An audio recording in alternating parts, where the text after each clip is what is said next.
성도 여러분 안녕하십니까? 네, 행복한 안식일입니다. 우리 야영회를 무사히 잘 다녀와서 아주 무더운 한 주를 보내고 이렇게 다시 안식일을 맞이하게 되었습니다. 오늘 우리가 함께 나눌 말씀의 제목은 안식을 누리는 방법입니다. 먼저 지난 시간의 내용을 정리를 좀 하겠습니다. 지난 시간의 내용은 야용의 시간이 아니고 사사기 2장의 내용을 좀 정리해 보려고 하는데요. 우리가 지난 시간에 우리가 함께 나눴던 내용은 하나님을 기억하는 신앙의 중요성이었습니다. 왜 이스라엘 백성들이 하나님을 버리게 되었는가? 이 사사기 2장에 보면 하나님을 버렸다. 그들이 하나님을 버렸다. 이런 표현이 나오는데 왜 그들이 하나님을 버리게 되었는가? 이스라엘 백성들은 유목 민족이었습니다.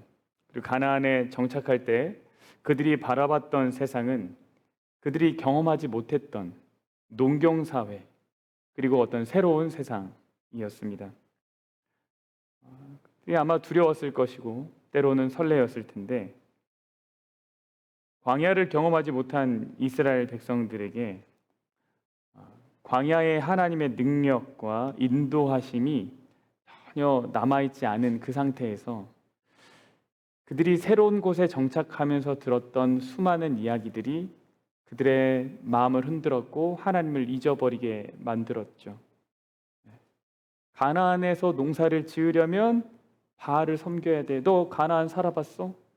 가나안에서 여기서 잘 살려면 농사 잘 지으려면 바알 섬겨야 해. 너 가나안에서 살아봤어? 너 아이 잘 낳고 그러고 싶으면은 아스다로 섬겨야 돼. 이런 이야기가 막 이민을 하는, 이주를 하는 이스라엘 백성들의 마음을 흔들었던 것이죠. 하나님을 잊은 백성들에게 달콤하게 들린 이야기였습니다. 그들이 하나님을 잊고 가나안 사람들의 길을 따랐을 때 이스라엘 백성들은 노략자의 손에 넘겨지게 되었다. 이게 이제 우리가 다루었던 사사기의 두 번째 서론의 내용입니다. 그리고 오늘 우리가 다루려고 하는 이야기가 이제 그 이야기가 구체적으로 어떻게 진행이 되는지 볼 수 있게 됩니다. 사사기 3장 1절 2절에 있는 말씀을 먼저 읽겠습니다. 여호와께서 가나안의 모든 전쟁들을 알지 못한 이스라엘을 시험하려 하시며 이스라엘 자손의 세대 중에 아직 전쟁을 알지 못하는 자들에게 그것을 가르쳐 알게 하려 하사 남겨두신 이방 민족들은, 이렇게 나오는데요. 여기서 보면 전쟁을 알지 못한다. 우리가 지난 시간에 살펴봤던 광야의 경험을 하지 않았다라는 이야기입니다. 하나님이 그들을 인도하신 이야기를 모른다는 이야기입니다. 이게 마치 앞의 이야기의 반복처럼 들리시죠? 맞습니다. 앞의 이야기의 반복입니다. 그런데 여기에 정말 중요한 교훈이 있습니다. 여기 3장 2절에 보면 제가 하이라이트한 부분이 뭐라고 되어 있습니까? 남겨두신 이방 민족들은, 이 남겨두신이라는 말이 히브리 말로 원어로 누아흐라는 말이랍니다. 유아흐 이렇게 말하기도 하는데 이 뜻이요, 안식하다라는 뜻이 있습니다. 그래서 이 말을 다시 번역하면 이렇게 할 수 있겠습니다. 이스라엘 자손의 세대 중에 아직 전쟁을 알지 못하는 자들에게 그것을 가르쳐 알게 하려 하사 이방 민족에게 안식을 주셨다. 전쟁을 알지 못하는 이스라엘 백성들에게 하나님의 능력과 주권을 알려주기 위해서 하나님이 오히려 이방 민족들을 물리치지 않으시고 이방 민족들을 남겨두신 거예요. 안식하도록 하셨다라는 겁니다. 그 이방 민족이 그들의 삶을 유지하도록 하셨다라는 거예요. 그러니까 안식을 주셨다라는 말입니다. 근데 여러분, 이 재밌는 게 뭐냐면 이 누집 아들입니까? 와마 참말로 그래요. 네네.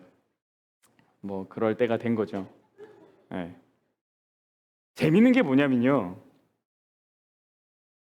이 누아흐라는 이 말이 여호수아에서도 굉장히 많이 등장하는데 이 여호수아서에서는 이 단어가 누구에게만 사용되었을까요?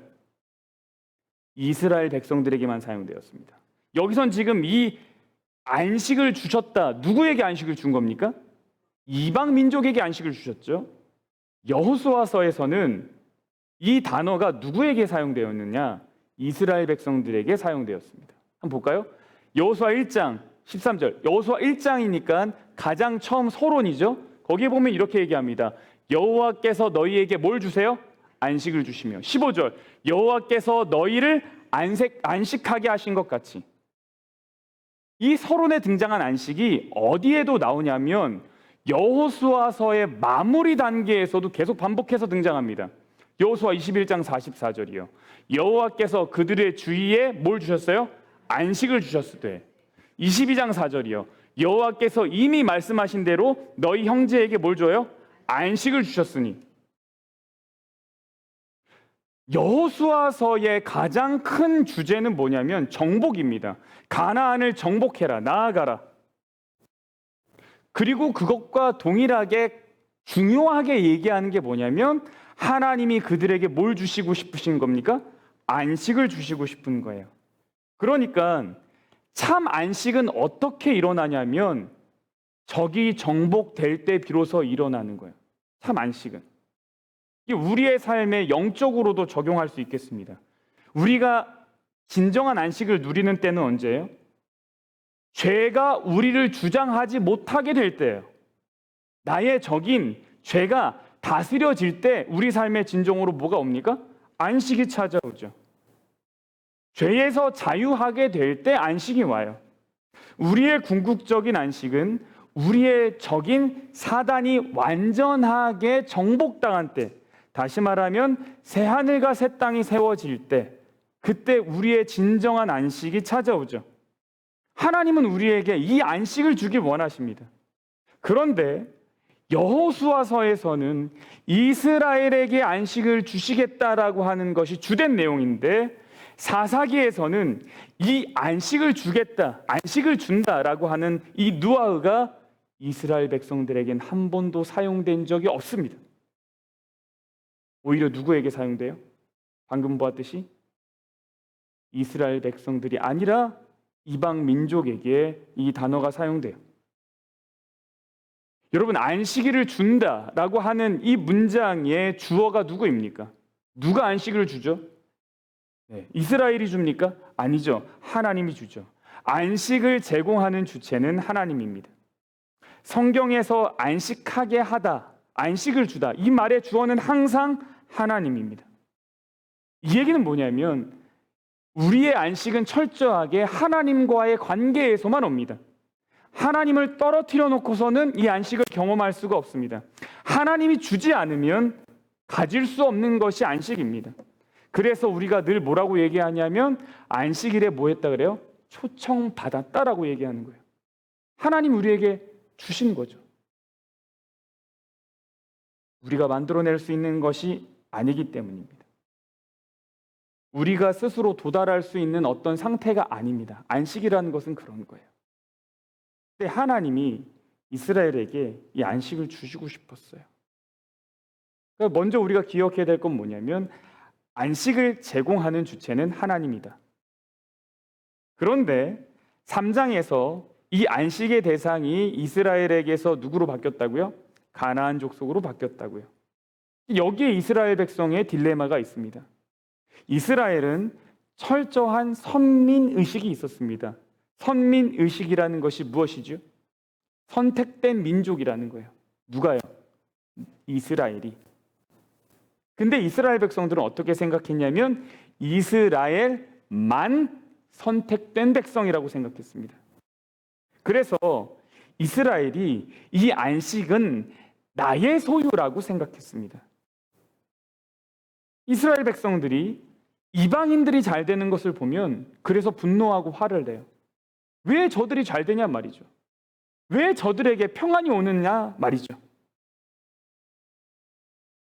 그러나 이스라엘이 하나님과의 언약을 버리게 될 때, 다시 말하면 관계가 끊어질 때, 그 관계가 약해질 때 안식의 대상이 이스라엘에게서 이방 민족에게로 바뀌게 되었다는 거예요. 그 이방 민족에게 하나님이 평안함을 선물해 주셨다는 것이 아니라 이방 민족이 그들 곁에 그대로 살도록 두셨다라는 얘기죠. 그리고 일어나는 일이 무엇입니까? 여호수아 사사기 3장 5절입니다. 그러므로 이스라엘 자손은 가나안 족속과 헷 족속과 아모리 족속과 브리스 족속과 히위 족속과 여부스 족속 가운데에 거주하면서 그들의 딸들을 맞아 아내로 삼으며 자기 딸들을 그들의 아들들에게 주고 또 그들의 신들을 섬겼더라. 첫 번째는 그렇게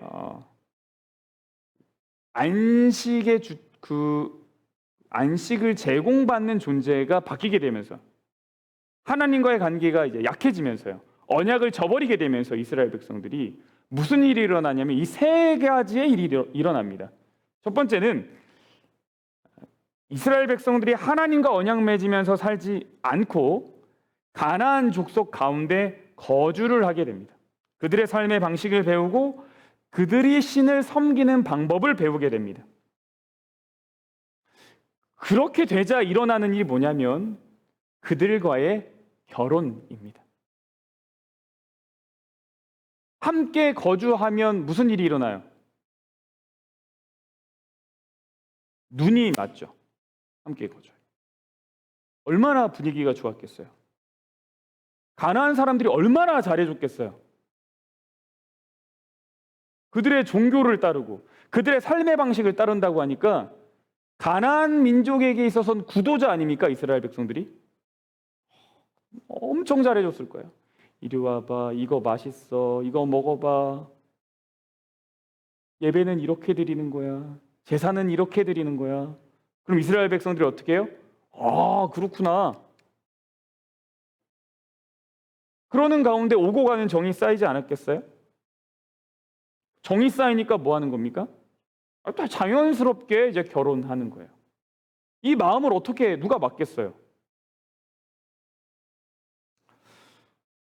근데 마음의 흐름대로 가는 것이 항상 뭐는 아닙니까?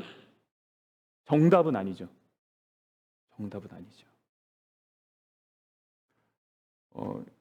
이번에 야영회에서 저는 이제 한국어권 청년들을 담당하는데 한사모에서 연애 특강이 있었습니다. 그 연애 특강 뒤에 Q&A를 했는데 어떤 아이가 이렇게 쪽지를 보냈어요. 그 연애 특강을 해주셨던 분이 이제 아이를 셋 둔 여자 집사님이셨어요. 저희는 아이들이 이제 선생님이라고 부르기도 하는데, 선생님, 제가 3명이 좋은데요. 제 마음에 3명이 있는데 이거 어떻게 해야 하죠? 이렇게 해도 되나요? 선생님이 뭐라고 하셨을까요? 그 좋아하는 마음을 어떻게 할 수는 없겠지만 그 마음이 온다고 그것을 다 따라가는 것이 정답은 아니다. 정혜신 씨가 쓴 당신이 옳다라는 책이 있습니다. 한때 이게 굉장히 이제 핫했어요. 이 내용이 뭐냐면 당신이 느끼는 감정이 다 옳다예요. 다 맞다.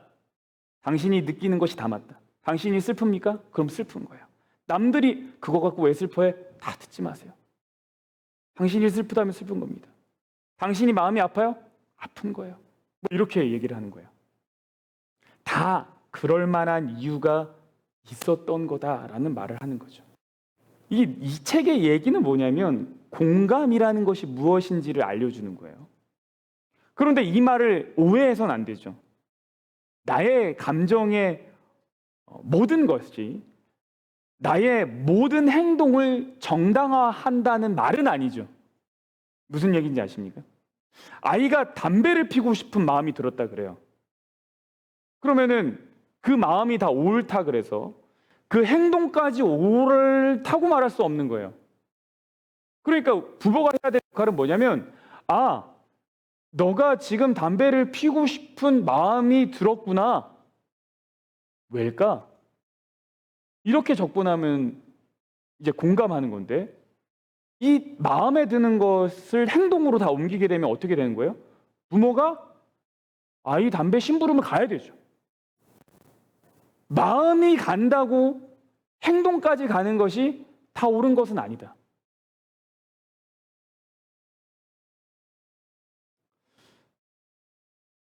미국에서요,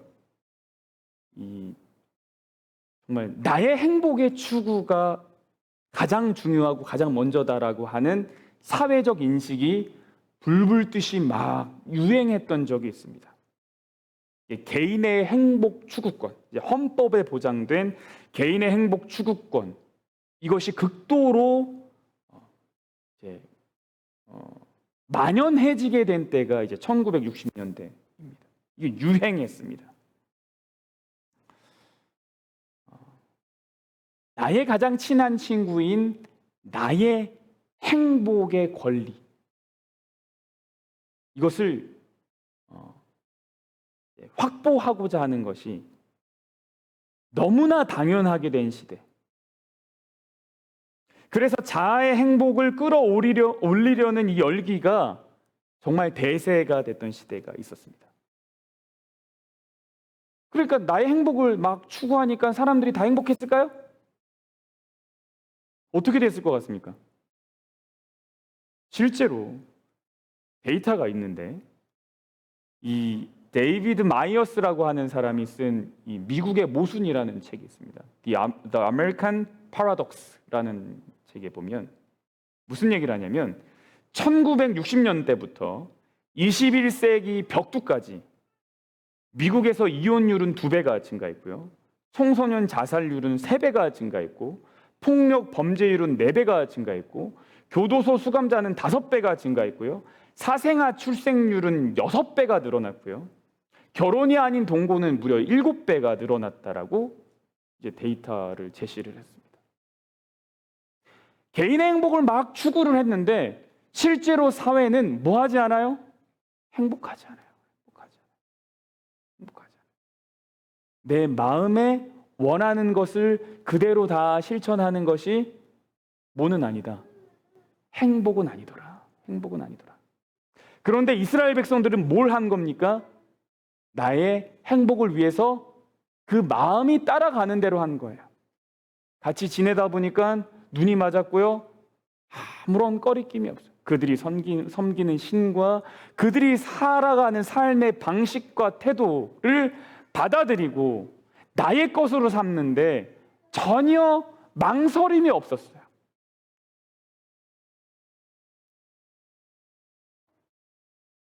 그 결과가 뭐냐면 그 다음 단계는 자연스럽게 뭐가 됩니까? 그들의 신들을 섬기는 겁니다. 이방 민족과의 결혼의 결론은 우상숭배였습니다. 물론 모든 이방 민족과의 결혼이 우상숭배로 결론이 나지는 않습니다. 성경에는 하나님을 믿게 된 이방인들의 이야기도 많이 있기 때문이죠. 그런데 타협을 통한 결혼은 그 결론이 우상숭배로 내려지게 됩니다. 이렇게 3단계를 거치면 자연스럽게 일어나는 일이 있습니다. 그것이 뭘까요? 3장 7절입니다. 이스라엘 자손이 여호와의 목전에 뭘 행해요? 악을 행해요. 그리고 자기들의 하나님 여호와를 잊어버립니다. 목전에 악을 행한다 얘기는 그 앞에서, 하나님 앞에서 악을 행했다라는 겁니다. 그리고 여기서 말하는 악은 그 악입니다. 여기에 이제 한글에는 정관사가 없는데 더 악입니다. 그 악. 하나님을 잊어버리는 것입니다. 하나님을 잊어버렸다는 얘기는 하나님을 내 안에 하나님으로 인식하는 시간을 갖지 않았다라는 거예요. 그러니까 우리의 삶에 질문해요. 여러분은 하나님이 정말 여러분의 하나님입니까? 그걸 우리는 두 자로 뭐라고 하냐면 경외라고 합니다. 그걸. 하나님이 내 옆에, 앞에 항상 계신다 라고 하는 인식, 그 인식을 갖고 살아가는 삶의 태도를 경외라고 합니다.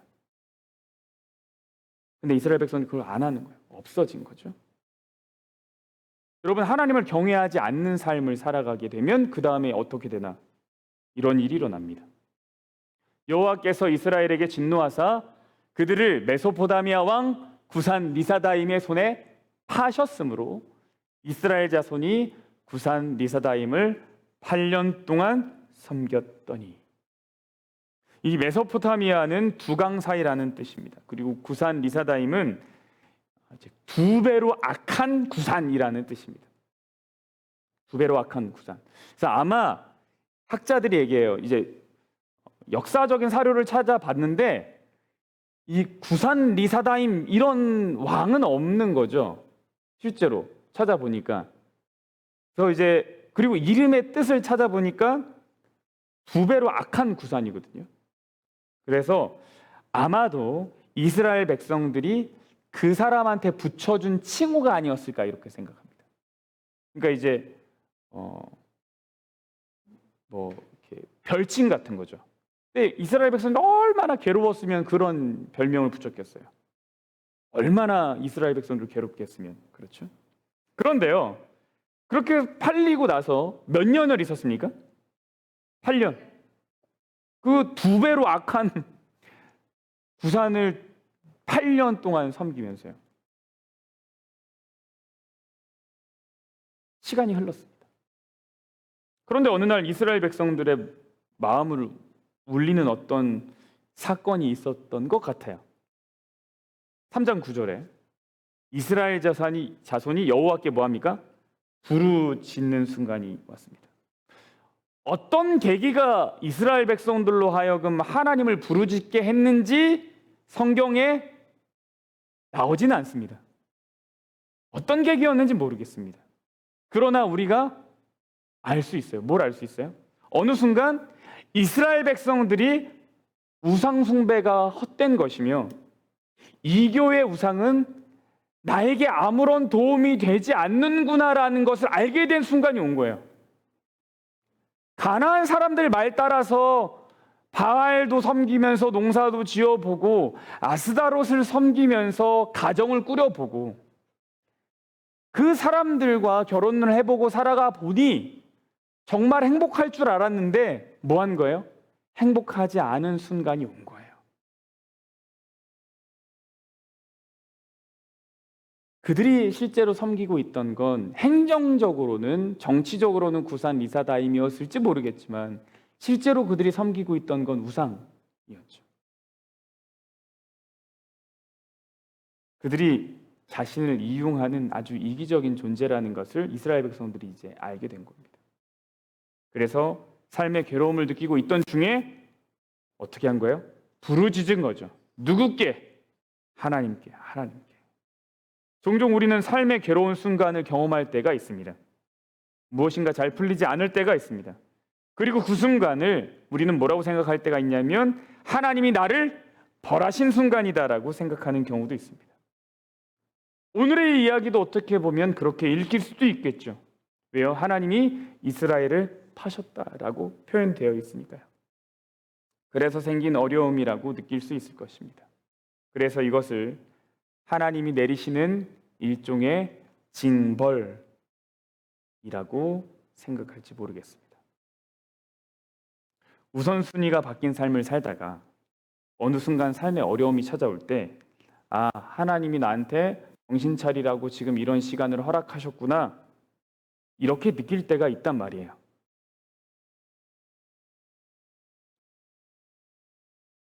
정말 하나님의 적극적인 개입이 있을 때가 있긴 하지만 이러한 상황을 단순히 벌이라고 말하기에는 오해의 소지가 있습니다.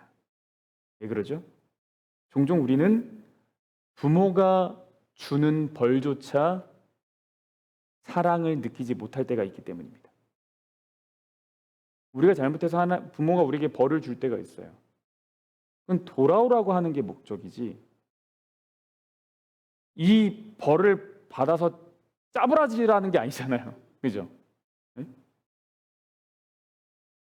그 행동의 변화, 마음의 변화를 요구하는 게 벌의 목적인데 사람들은 하나님의 징벌을 이야기할 때 보면 어떻게 이해하냐면 이게 죄의 결과로 인한 징벌, 심판의 개념으로 자꾸 이해하게 될 때가 있어요. 아니죠. 그래서 이 표현을 잘해야 돼요. 하나님이 내게 벌을 내리신 것을 단순한 진노의 행위로만 이해해서는 안 됩니다. 너 이거 잘못했으니까 벌 받아라. 너 오늘 안식일 어겼으니까 벌 받아라. 이게 어떤 일이 일어나요? 안식일 안 지키고 놀러 가다가 사고가 나면 그러면 안식일 안 지켜서 이렇게 하나님 절대 그러지 않습니다. 절대. 그럼 무엇이에요? 오늘 이 이야기가 진짜 말하는 건 뭐예요? 이게 사사기를 이해하는 키예요, 키. 이제 말씀드리겠지만 온니엘은 굉장히 짧게 기록되어 있거든요. 근데 이 사람이 첫 번째 사사로 이제 등장하는데 그 이유가 뭐냐면 사사들의 어떤 모델 같은 거예요, 모델. 이 온니엘가 이 모델이 되고 다른 사사들의 이야기가 다 온니엘의 어떤 이 큰 틀에 연결되어 있습니다. 이 사사라는 것이 등장할 때 보면 오늘의 이야기가 말하는 것은 하나님이 아닌 우상이 나에게 진정한 만족을 줄 수 없다는 것을 깨닫는 순간이 온다는 거예요. 왜 이스라엘 자손 여호와께 부르짖었어요? 하나님의 징벌 때문인가요? 아니에요. 내가 가나안 족속 말 따라 살아가다 보니 이것이 나에게 진정한 만족을 주지 않는구나라는 것을 깨닫는 순간이 왔다라는 거예요. 그러니까 여러분의 삶에 어떤 어려움의 순간이 올 때 우리가 하나님이 나한테 벌을 내리시는구나. 아닙니다. 내 삶의 잘못된 우선순위가 나에게 진정한 만족을 주지 않는구나라는 것을 깨닫는 거예요. 내가 이것을 쫓아 살면 행복할 줄 알았는데 아니었구나. 아프리카 사막에 부시맨 아시죠? 부시맨 옛날에 다 부시맨 하면 뭐가 떠오르십니까? 그렇죠. 코카콜라. 부시맨은 사냥으로 해결되는 배고픔을 리틀 헝거라고 말한대요. 사냥을 해서 해결이 되면 이거는 다 뭐예요? 리틀 헝거. 그런데 사냥으로 해결되지 않는 배고픔, 사냥으로 채울 수 없는 배고픔을 그들은 뭐라고 말하냐면 Great Hunger라고 말한다고 합니다. 그러니까 인간에게는 그것이 문명화된 사회이거나 그렇지 않은 사회이거나 상관없이 빵과 사냥으로는 채울 수 없는 목마름과 배고픔이 있는 거죠. 파스칼은 인간 안에는 하나님만이 채울 수 있는 구멍이 있다라고 얘기했어요. 그 이야기가 뭐예요? 전도서 3장 11절이죠. 하나님이 사람을 지으실 때 무엇을 사모하는 마음을 줬어요? 영혼을 사모하는 마음. 그러니까 사람의 마음의 카파시티, 그 용량 자체가 영혼을 담을 만큼 큰 거예요. 사람의 마음은. 그러니까 이 땅의 물질적인 거, 이 땅의 모든 물질은 영원하지 않습니다. 언젠간 다 썩어 없어지고 영원하지 않아요. 그러니까 우리는 이 땅의 물질로 내 마음을 채우려고 할 때 결코 채워지지 않는 것을 경험하게 되는 거예요. 왜요? 내 마음의 크기는 훨씬 크니까. 하나님이 나를 만드실 때 내 마음을 디자인을 그렇게 하신 거예요. 내 마음의 모양이 영원이라는 모양이라고요. 아무리 거기에 다른 것을 갖다 넣어봤자 채워지지 않는 거죠. 여러분, 그레이트 헝거를 가진 사람들은 표가 납니다. 이거를 깨닫는 사람은 표가 나요. 목마른 사슴이 시냇물을 찾듯이 그레이트 헝거가 찾아올 때가 있습니다. 바로 이 순간이죠. 이것은 하나님이 내게 내리시는 벌이 아닙니다. 애초부터 내가 쫓던 그것이 내 삶에 만족을 줄 수 없었던 거죠. 아무리 재밌는 운동을 해도, 아무리 맛있는 것을 많이 먹어도요, 아무리 좋은 곳에 여행을 가도 그것이 나의 그레이트 헝거를 채울 수는 없습니다. 이스라엘이 구산 리사다임 밑에서 8년을 고생하고선 그걸 깨달은 거예요. 그리고 하나님께 부르짖은 것입니다. 우리 하나님은 참 좋으신 하나님입니다. 이러한 그들의 부르심에 하나님은 어떻게 하셨습니까? 응답하셨어요. 그리고 온니엘이라고 하는 사사를 세우셨습니다. 그러나 위기의 순간에만 하나님을 찾는 이 습관은 그들이 반드시 바꾸어 나가야 될 것입니다. 다시 말하면 우리가 바꾸어 나가야 될 것이에요. 하나님은 이들의 부르짖음에 응답하시지만 사실 우리는 그렇게 살아가도록 부르심을 받지 않았습니다. 우리가 하나님과 함께 이룰 수 있는 일들이 있고 하나님은 그것을 통해서 진정한 만족감을 누리며 살기를 원하시고 그렇게 살아가도록 다 준비하셨습니다. 이들에게 하나님은 스페어 타이어와 같습니다. 오늘 스페어 타이어를 경험하신 분이신데 스페어 타이어가 뭐예요? 위기의 순간에만 갖다 쓰는 게 스페어 타이어예요. 근데 여러분 스페어 타이어로 얼마나 멀리 잘 갈 수 있다고 생각하세요? 얼마나 안전하게 갈 수 있다고 생각하세요? 하나님은 스페어 타이어가 기꺼이 되시는 분이지만 그러나 진짜 하나님이 원하시는 뭐예요? 스페어 타이어가 아니라 메인 타이어죠. 메인 타이어. 빵꾸가 나는 타이어가 아니라 플랫 타이어가 아니라 어떤 타이어예요? non 플랫 타이어. 그러니까 우리가 해야 될 건 뭐예요? 하나님 자꾸 스페어 타이어로 갖다 쓰면서 이 괴로움의 시간을 반복하는 것이 아니라 그냥 선택하는 거죠. 하나님을 내 삶의 메인 타이어로. 내가 운전하는 것이 아니라 하나님이 운전하시도록. 그런 삶을 경험한 사람이 뭐를 경험하냐면 안식을 경험하는 거예요. 그 사람이 안식을 경험하는 거예요. 이제 드디어 첫 사사가 등장합니다. 온니엘이죠. 온니엘의 뜻은 하나님은 힘이시다 뜻입니다. 갈렙의 조카예요. 갈렙의 조카. 그리고 3장 10절에 이렇게 이야기합니다. 여호와의 영이 그에게 임하셨으므로 그가 이스라엘의 사사가 되어 나가서 싸울 때에 여호와께서 메소포다미아 왕 구산 리사다임을 그의 손에 넘겨주심에 온니엘의 손이 구산 리사다임을 이기니라. 그 땅이 평온한 지 40년에 그나스의 아들 온니엘이 죽었더라. 그리고 이것이 온니엘 사사의 이야기의 끝이에요. 그냥 이러고 끝났어요. 아주 짧지만 그러나 말씀드렸다시피 온니엘은 모든 사사를 대표합니다. 모든 사사의 모델이라고 할 수 있어요. 왜 그러냐면 먼저 그가 등장하는 과정 자체가 모든 사사들의 등장과 동일합니다. 또 한 가지 여호와의 영이 그에게 임했다라고 하는 이 표현입니다. 사사는 스스로 세워질 수가 없습니다. 하나님의 영이 임할 때만 세워집니다. 이것이 왜 그렇게 중요한지 구조적으로 좀 볼게요. 여러분 혹시 그 이스라엘 문학 중에 카이아즘이라는 그 용어를 혹시 들어보셨습니까? 카이아즘.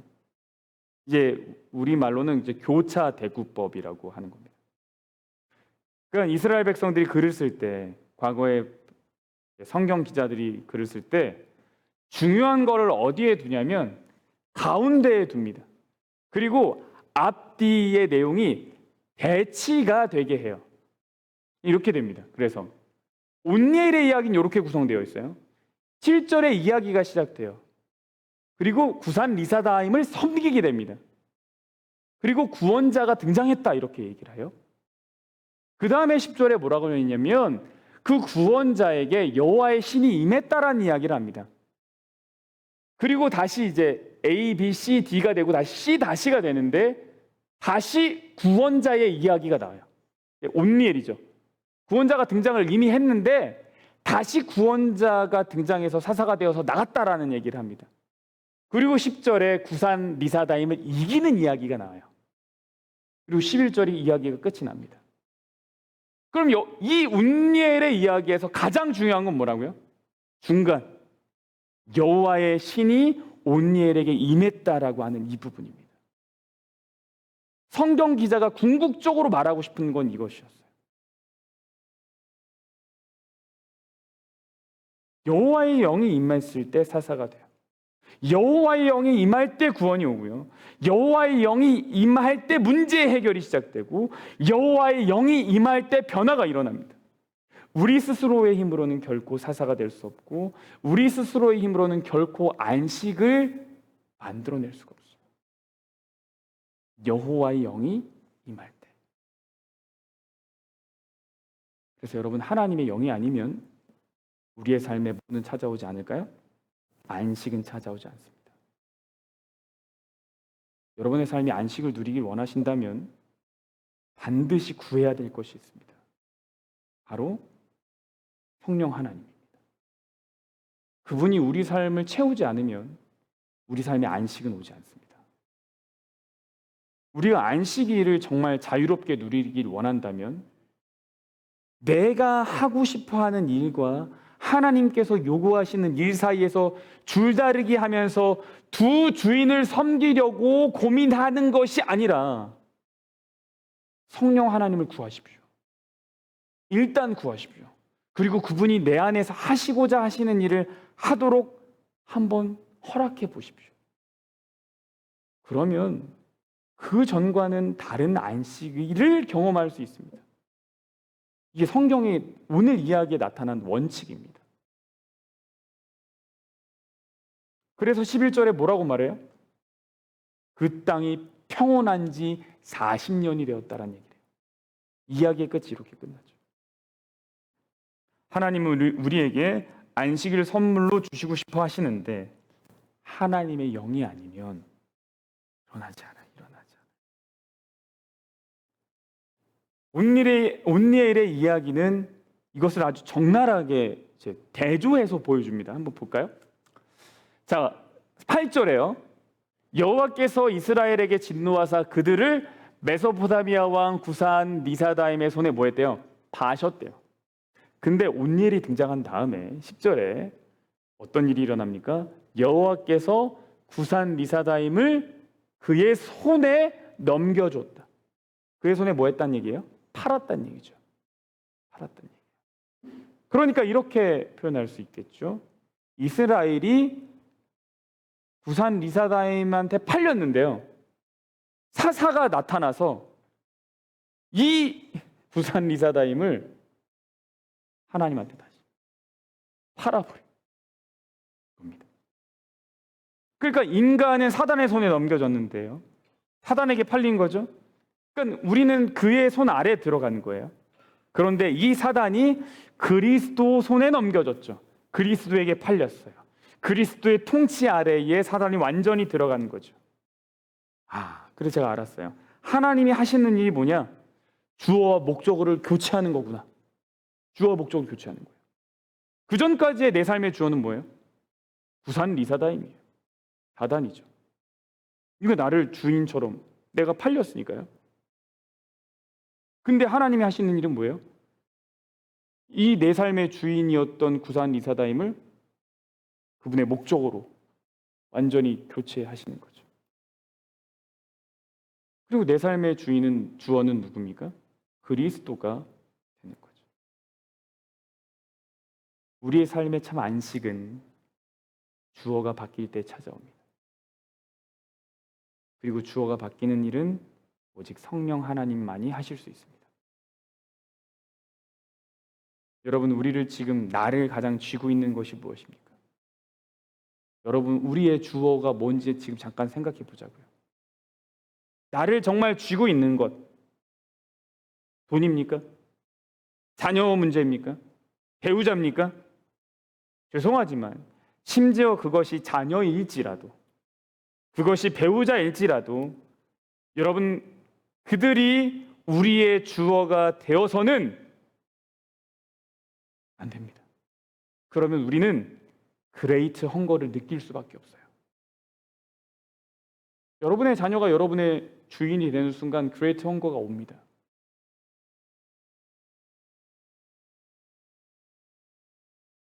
이 이야기의 마무리는 온니엘의 죽음으로 끝납니다.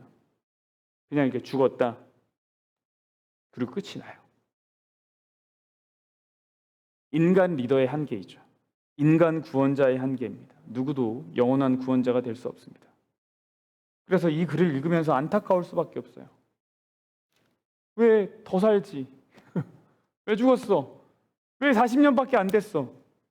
더 오래될 수는 없었을까?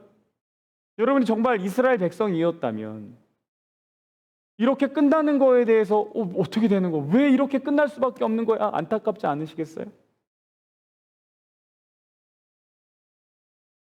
그래서 우리는 이 글을 읽으면서 동시에 뭘 기다리는 거냐면 영원한 사사, 무너지지 않을 사사, 진정한 구원자를 기다릴 수밖에 없는 거죠.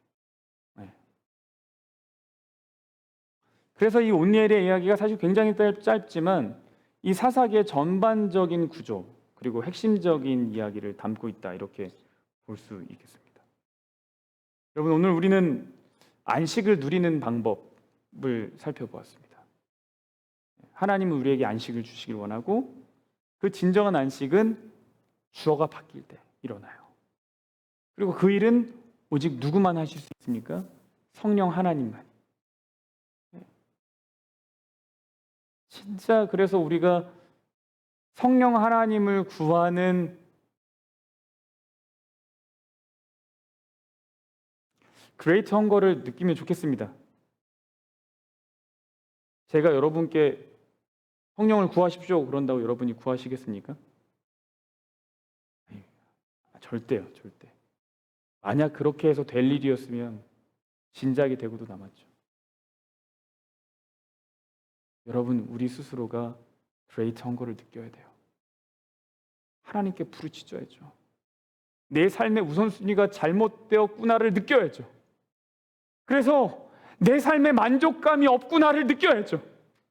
하나님이 아니고서는 내 마음을 채울 수 없다는 것을 고백하고 나아가는 그 방법밖에는 내 삶의 유일한 그리고 진정한 안식을 누릴 수 있는 방법이 없다는 것을 우리가 함께 깨닫고 고백하는 공동체 되면 좋겠습니다. 아멘. 말씀을 마치도록 하겠습니다.